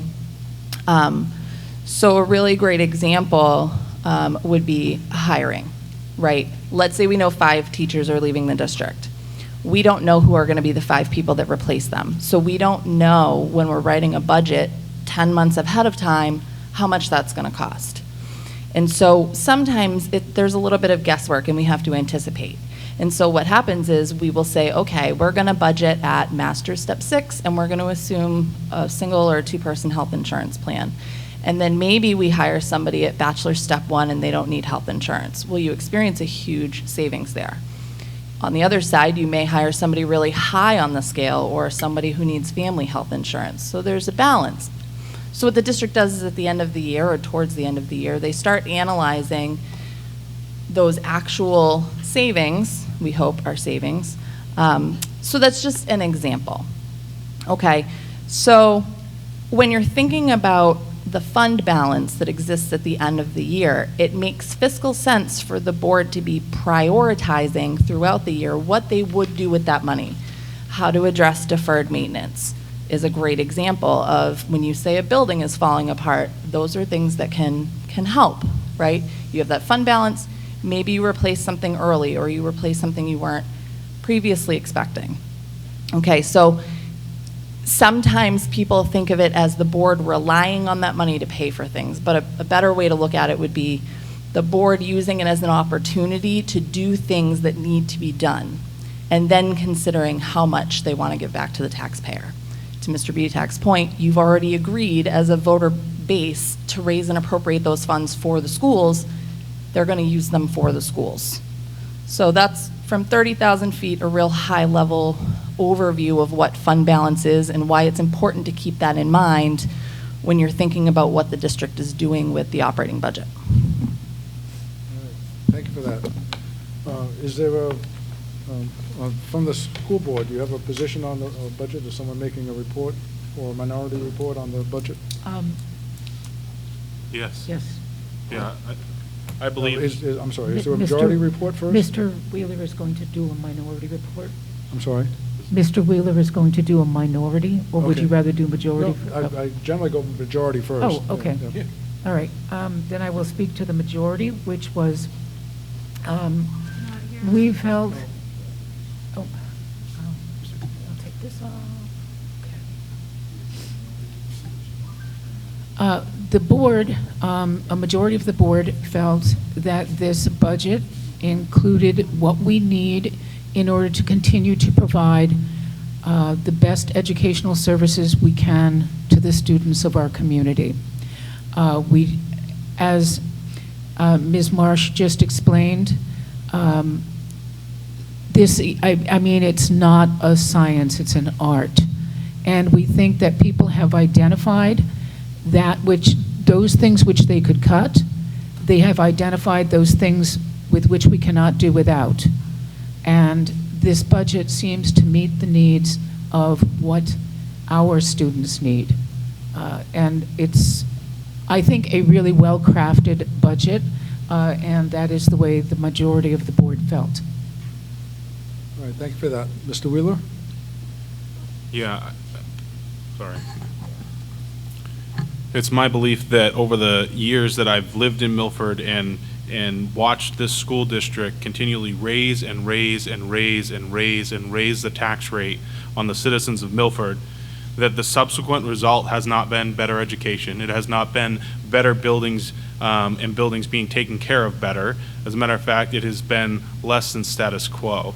I think it's high time that our attitude change, our pens get sharper, and we focus on what's important to students and the academics that are important to them, and that is not the overreach of paying way too high of salaries, way too much in buildings and grounds, way too much in all these different areas. We must, as a town, begin to cut, tighten our belt, and learn how to do things well on a shoestrap budget. My grandparents got taxed out of this town, and that is just uncalled for. No one should be taxed out of their house, especially people with property in the family for 125 years.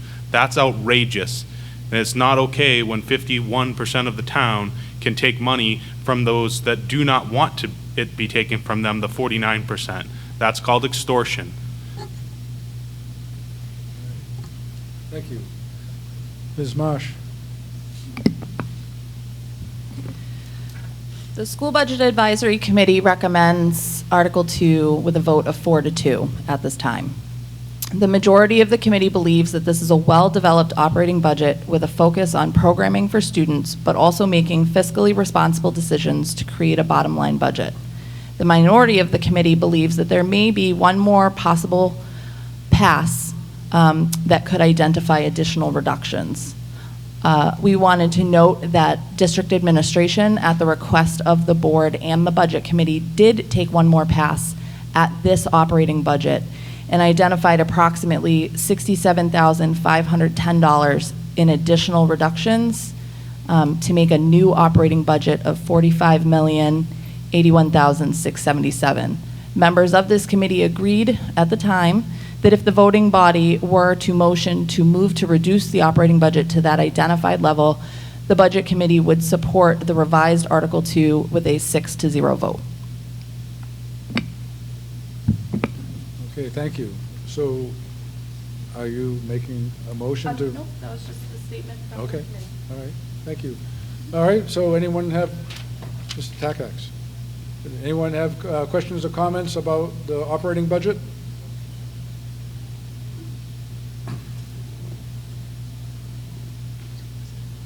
I actually wasn't going to say anything. I do have a question with what I really wanted to come up here for. In prior years, every year I can remember, and I don't see it over there unless I'm missing it, the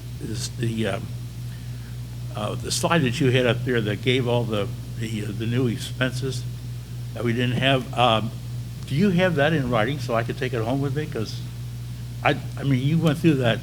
I know you went through it at a regular speed, but I'm getting old and I can't grab this information anymore. Thank you. And the other thing I do want to say is, Mr. Wheeler he did a much better job of stating what I wanted to really say, but I wasn't going to say it because there's not many people here to support me anyway. But I appreciate what he had to say. 4 years ago, I'm thinking, I made a statement from this very podium that we don't need to spend more than $40 million budget for a town this size for the school. And it went over 40 million, I mean. Now it's up to 45 million. I didn't want it to go over 40 million. So I hope that people do turn this thing down and we can live with the $1 million increase that we don't need. Thank you. Thank you, sir.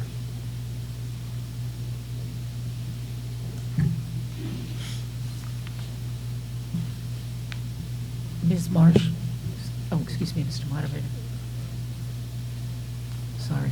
Gary Daniels, 127 Witten Road. Could I get the school district population for the last 5 years, please? If you give me a minute, I can spend some time grabbing that for you. And while she's looking up that for the budget committee, I don't know if you noticed it, but in the bolded text in there, you have recommend / not recommend before the 4 to 2.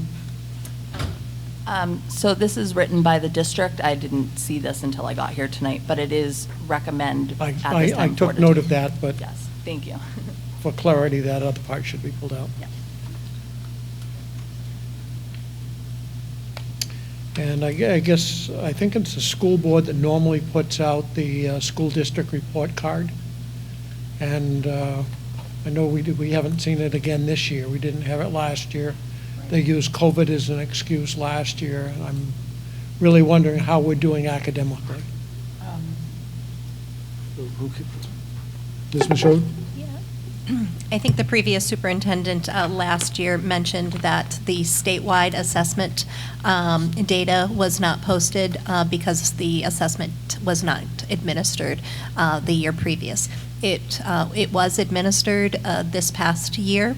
That data was presented in our budget proposal that went out in November. It can be found there, and it can also be found online. I would say that the assessment data from the New Hampshire SAS, or the state assessment for students in grades 3 through 8 and at the high school level is reflective of very low participation rates last spring. We still had a number of students who were remote last year, and the students who did take the assessment were those that did return to campus when we opened fully last spring. We will have regular assessment data this spring through the administration of the statewide assessment, and we expect greater participation, and we also expect to see greater achievement data as well. Thank you. I also do have your enrollment numbers for you. Go ahead. Mr. Moderator, okay for me to move forward with that? Okay. You asked to go back 5 years? Yes. Okay. So going back 5 years, I have a total student enrollment population of 2,339, then 2,312, 2,321, and 2,123. And one more, 21, this is our enrollment data for this year, 2173. Thank you very much. You're welcome.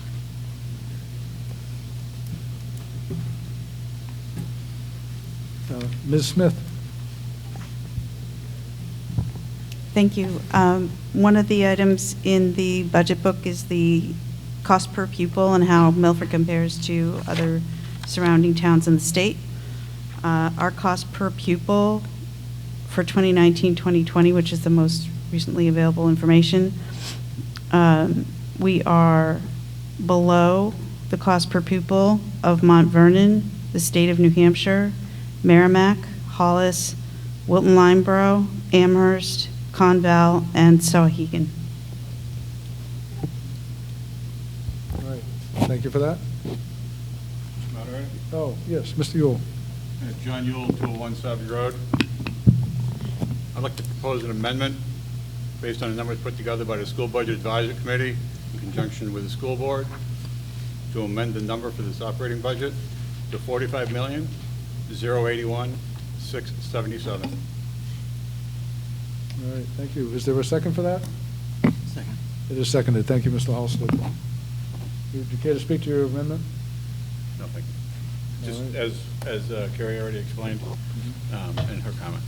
Okay, thank you. Any discussion? This is an amendment to reduce the operating budget from $45,149,187 to $45,081,677. Yes, Mr. Moderator, Lapa. I would like to request that the cut items be, do you guys have that, I assume? I think it was desks, and if we could share that with the attendees, I think it's a great motion, and I support it. I would just like to give people more information on it. I think you're going to need to ask Mrs. Michaud. That was provided to our committee and the school board by the district. Thank you.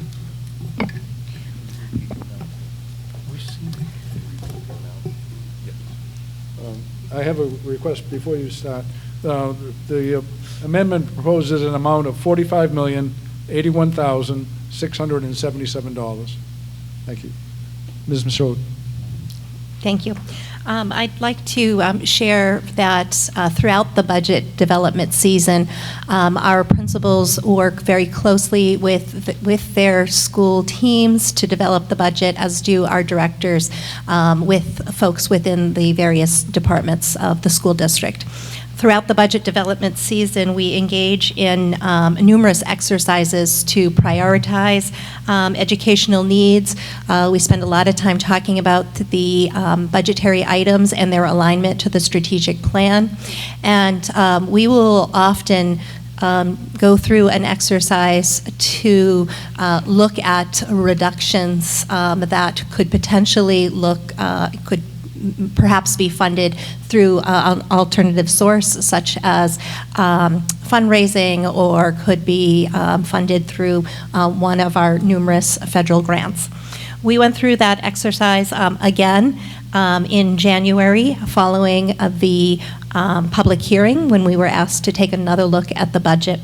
At that time, we were able to reduce the budget, as Ms. Marsh stated, by $67,510.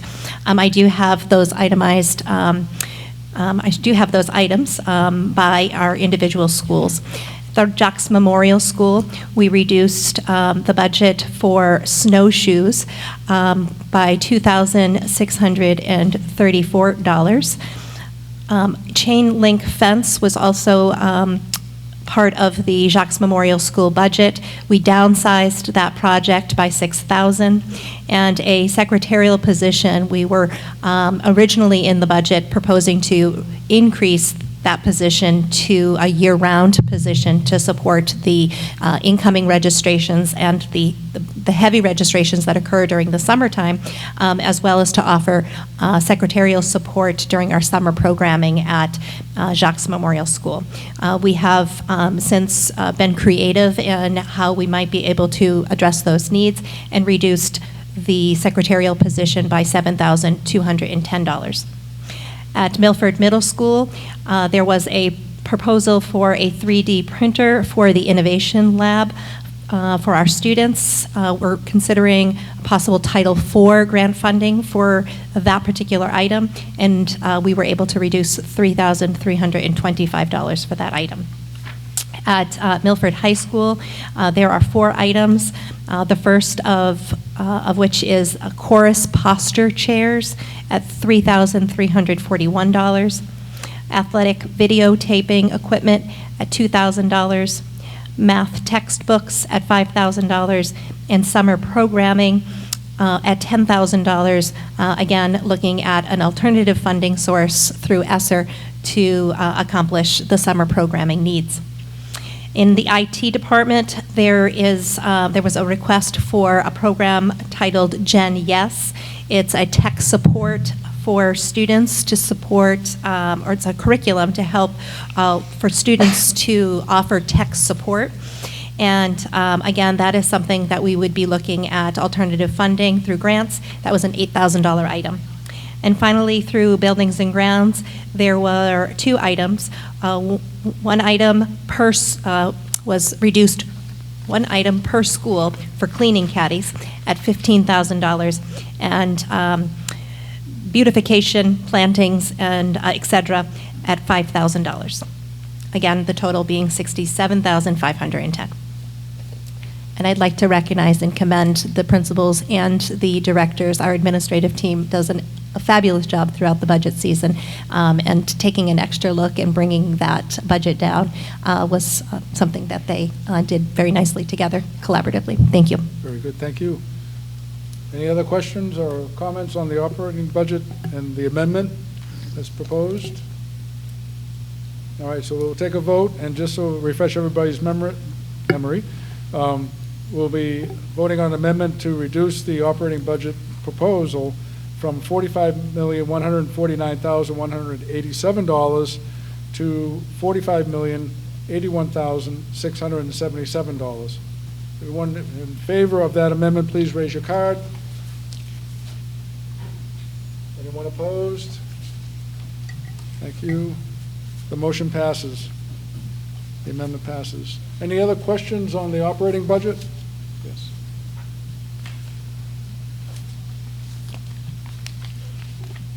I'd like to restrict reconsideration for warrant articles 1 and 2. We're not through with 2 yet, so we can in a moment, but thank you for that.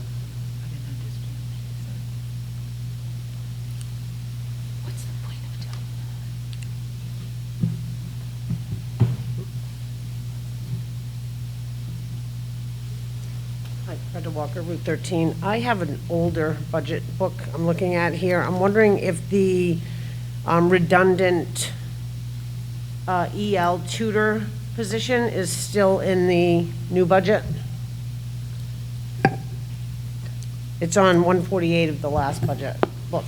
Are you talking about the English as a second language tutor? Tutor. That position was actually zeroed out in the upcoming budget, and a position for an English as a second language teacher was added. Right, I understand that. And then was that person hired as the Master's 30, which was in the budget? No, we haven't hired anybody at that point yet, at this point yet. That's for next year's budget. We did, oh, okay, yeah, but not in the operating budget, but under a grant, under the ESSER funding, we have added an additional English as a second language teacher. Yes, that employee did become the ESL teacher that was proposed in the ESSER grant. Okay. So I don't know, so the paraprofessional EL tutor position, has that been taken out of the budget? Yes, it was reduced in the budget. So that's that line, whatever this line it's on the old 148 is not in the new budget copy? 148? In the old budget on page 148. Unfortunately, I don't have a new one. I think the 148 that you're looking at is 2 ESL teachers, one that currently is employed in the operating budget and one that we are proposing in the operating budget. Well, I'm looking at page 148 of the old budget. I don't have a new one, so that's why I'm asking this question. It is currently a paraprofessional EL tutor position, which will no longer be a position. That position has been eliminated. So my question is, in the new budget book, is that position still in there? No. No, the position's been eliminated. But has the line item been taken out of the budget? Yes, the line item is out of the budget. You will not see a para line in there for that. Okay. Thank you. Very good. Any other questions, comments? All right, so with that, I'll ask the school district clerk to put the amended warrant article on the ballot. We'll move on now to warrant article number 3, the collective bargaining agreement, Milford Administrative Group. I'm sorry, yes, go ahead. I'd like to make a motion to restrict reconsideration of warrant articles 1 and 2. Great, thank you. Is there a second for that? It is seconded, thank you. A motion to restrict reconsideration is not debatable. The effect of it is, if you pass, means that we cannot come back and address either Articles 1 or 2 later in the meeting. All those in favor of restricting reconsideration on Articles 1 and 2, please raise your card. Thank you. Anyone opposed? All right, we have restricted discussions on Articles 1 and 2. Now we'll move to the collective bargaining agreement, Milford Administrative Group. Shall the district vote to approve the cost items included in the collective bargaining agreement 2022/23 through 2024/25, reached between the Milford School Board and the Milford Administrative Group, which goes on to say later in the article, and further to increase the operating budget adopted in Article 2 for the upcoming fiscal year 2022-23 by $66,027, such sum representing the additional costs attributable to the increase in salaries and benefits required by the new agreement over those that would be paid at current staffing levels in accordance with the most recent collective bargaining agreement. Ms. Zeno. Do you have a report? Oh, Mr. McLean. Mr. McLean will speak to this. Can you hear me back there? Perfect, thanks. So this breaks out over 3 years. As year 1 for salaries, it's a 3% increase. Year 2 is 2.5%, and year 3 is a 2% increase. Each year totaling $66,027 for year 1, $59,392 for year 2, $46,458 for year 3. And the majority of the board did feel that this was a fair contract with the administration unit. All right, thank you. Is there another? Yeah, Mr. Wheeler. Yeah, at this time, in this culture, with this economic status of facing double-digit inflation, this number should be zeroed out. We should not be pushing secured government jobs, having raises while taking the money out of people that are on retirement and fixed incomes when the inflation hasn't gotten to them yet, for their salaries to go up.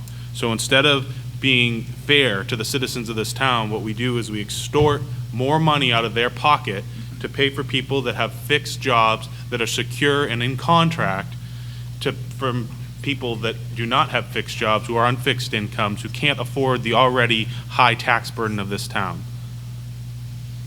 Thank you. Ms. Marsh. The School Budget Advisory Committee recommends 6-0.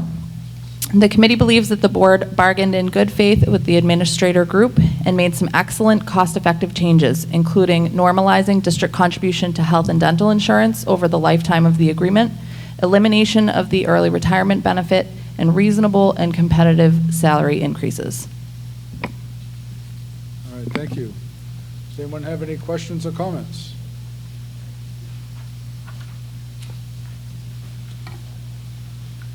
Brenda Walker, Route 13. Mr. Wheeler, I think I have agreed with you on many things regarding our taxation in the town of Milford and how many people are being taxed out of Milford. I do disagree with the fact of this collective bargaining agreement for our administration.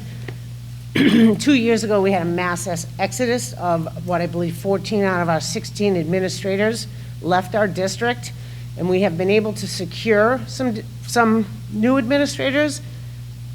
With the culture in this town and what's going on in the education system, I think by all means we should reward these people who are working hard for our school districts and taking care of their employees, and I think that's a minimal amount. Address the body, not Mr. Wheeler. I'm sorry, Mr. Wheeler. I'm addressing the body. I'm saying I have agreed with you regarding taxation in the town of Milford.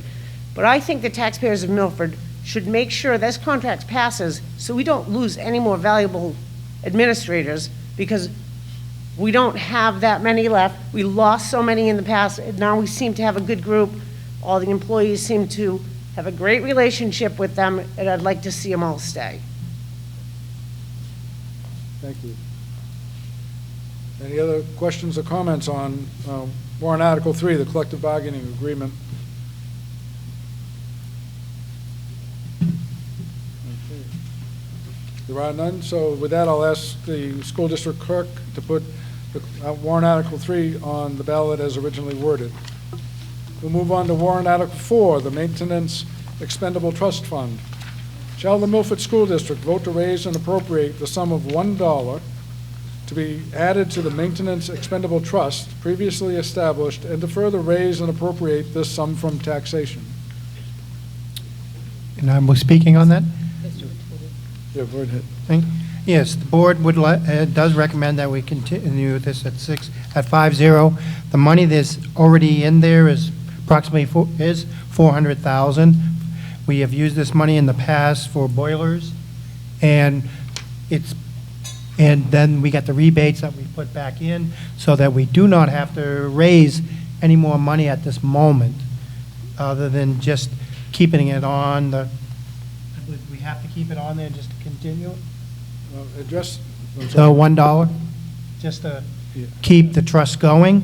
So this money will be used for any emergencies that come up, such as boilers. Okay, thank you for that. Ms. Forson, can you explain the $1? Yes. Thank you. We are currently at the $400,000 amount, which was the initial amount that we were hoping to get to. And the $1 came up. I tried to enter this into the Department of Revenue's portal. It's all electronic. Wouldn't let me enter $0. So I had to put $1 in before it would turn green and allow me to push this forward. And the reason this was on here is from the time between this going from the budget hearing to now, in case we did have an item come up that needed to be replaced, we would be able to move an amount here. Say it was $50,000 for, I don't know, radiator repairs. We could then make a motion here to put $50,000 in to do, to bring the amount back up to the $400,000. So it's being carried forward kind of as an insurance policy, and that's why it appears here. Thank you for that. Any discussion? Yeah, oh, I'm sorry, I forgot. My mistake. Ms. Marsh. The School Budget Advisory Committee supports this Article 6-0, as it is serving as a placeholder for the maintenance trust, which currently sits at the desired level of $400,000. Thank you for that. Anything else? All right, there's no other discussion, so I'll ask the school clerk, one and the same, for now, to place this Article 4 on the ballot as originally worded. We'll move on to Article 5, the Special Education Expendable Trust Fund. Shall the Milford School District vote to raise and appropriate the sum of $50,000 to be added to the Special Education Expendable Trust Fund previously established? This sum to come from June 30 fund balance available for transfer on July 1. No new amount to be raised from taxation. Ms. Zano. Yes, we have committed to an expendable trust fund for special education. Depending on the year and the students that we have, we can have people who leave the district who are very expensive to maintain their education. We can also have people move in that are very expensive for us to maintain their education. And this trust fund allows us to put money in a trust that we can access if we end up in a situation where we need those extra funds. I think, as Ms. Marsh said, we can't deficit spend, so we have to make sure that we're prepared for those kind of contingencies. And the trust is structured in such a way that the money is not just available in the general budget, but is kept in trust. This particular warrant article does not raise taxes. It will come, the $50,000 will come from the fund balance. as long as there's 50,000, I can't imagine they wouldn't be. So that is the money is coming from the fund balance, not as a tax to the taxpayers. All right, thank you. Ms. Marsh? The School Budget Advisory Committee recommends 6-0. The committee is in support of this article at 50,000 being funded using June 30 fund balance. This is a perfect example from our discussion earlier about why fund balance is important. The committee recognizes the critical importance of creating a reserve for large unexpected special education expenses, such as a new high-cost student moving into the district. The balance of the trust is currently at 200,000, and this 50,000 will move it closer to the desired level of 350,000. All right, thank you for that. Any questions or comments? All right, there are none, so I'll ask the school district clerk to place warrant Article 5 on the ballot as originally worded. And with that, we conclude our business for the evening. Thank you all very much for coming this evening, and we're adjourned.